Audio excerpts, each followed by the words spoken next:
Guys, we will jump into our last story for the day. So, 7 people arrested and fined 50,000 dirhams for practicing sorcery. So, the UAE public prosecution sentenced 7 people to 6 months in prison and fined 50,000 dirhams for practicing sorcery and deception. There is no question whether the UAE has a tolerance for sorcery and witchcraft. The UAE abide by the Islamic law, and practicing magic is forbidden. Acts of deceit and sorcery are a crime punishable under the Federal Decree Law number 31 of 2021. So the UAE public prosecution received a petition from an individual who fell victim to deception and to the schemes of the defendants, who claimed that they could heal people. The suspects all claimed that they were possessed by jinns that could help and cure people. One of the suspects even said that he had a 400-year-old jinn inside him. Whoa. That's a little...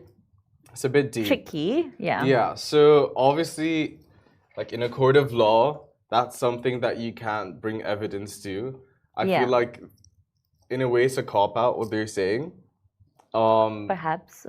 But, like, for me, it's the fact that you have an entire country law saying, yes, this does exist. It is based on Islamic Sharia law at the same time. Yes. It is a big part of it. But the fact that it's completely realistic, for me, is what's the mind-boggling bit. Because you have other places that don't even take it seriously, or people that don't necessarily take it seriously.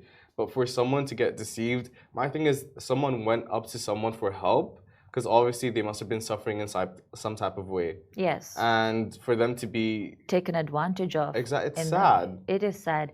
I mean, definitely, we've progressed so far in terms of medical advancement. So use it, you know? Yeah. Like, don't go for help to unauthorized people. Yeah, exactly. Like, we have a wonderful healthcare system that works with a very good policy.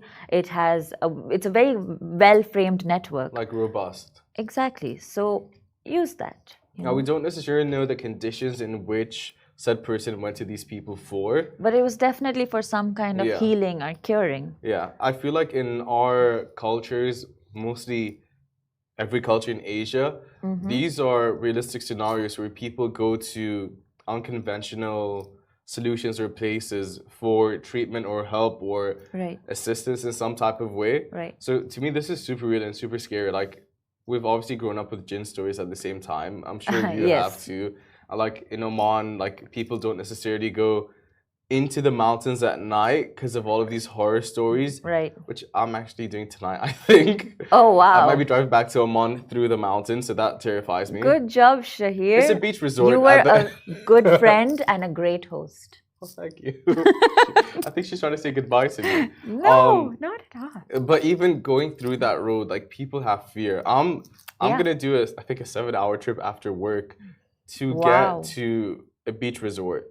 And going through that, because obviously I'm driving from Dubai to Oman to the small beach resort bit. Right.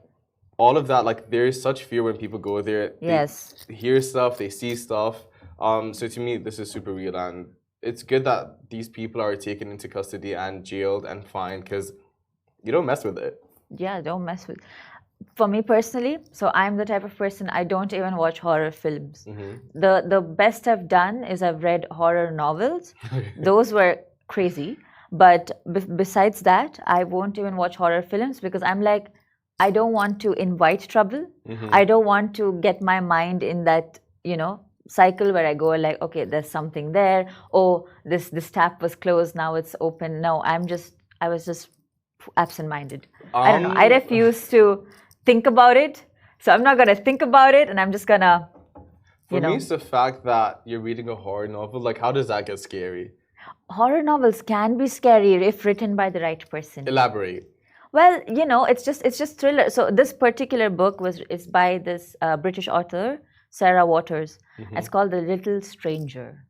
And this novel, it kept me gripped. Really? It's just, no, there's really nothing happening. It's just more about like the author being able to paint a picture, you know, being able to describe exactly where you're going and what you're doing and how you're doing it, and the little The bang.